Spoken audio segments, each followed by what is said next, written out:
નમસ્કાર દર્શક મિત્રો, બોટાદ દસ્તક ન્યૂઝમાં આપનું હાર્દિક સ્વાગત છે। હું છું LD મકવાણા। આપ જોઈ રહ્યા છો બોટાદ દસ્તક ન્યૂઝ। હવે પછીના સમાચાર વિગતવાર।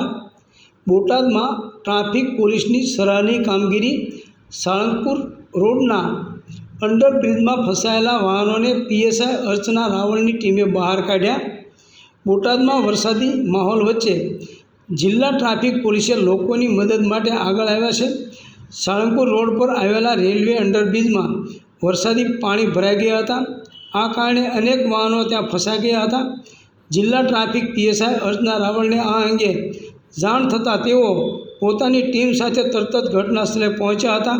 પોલીસ ટીમે વાહન ચાલકોની મદદ માટે અપીલ કરી હતી। તેમણે બંધ પડેલા વાહનોને ધક્કો મારીને બહાર કાઢવાનું કામ શરૂ કર્યું હતું। આ ઘટનાનો વિડીયો સોશિયલ મીડિયા પર વાયરલ થયો છે। વાહન ચાલકોએ જિલ્લા ટ્રાફિક પોલીસની આ મદદરૂપ કામગીરીને બિરદાવી છે। પોલીસની આ ત્વરિત કામગીરીથી અંડરબ્રિજમાં ફસાયેલા વાહનોને મોટી રાહત મળી હતી। Botad Dastak news, LD Makwana, Botad.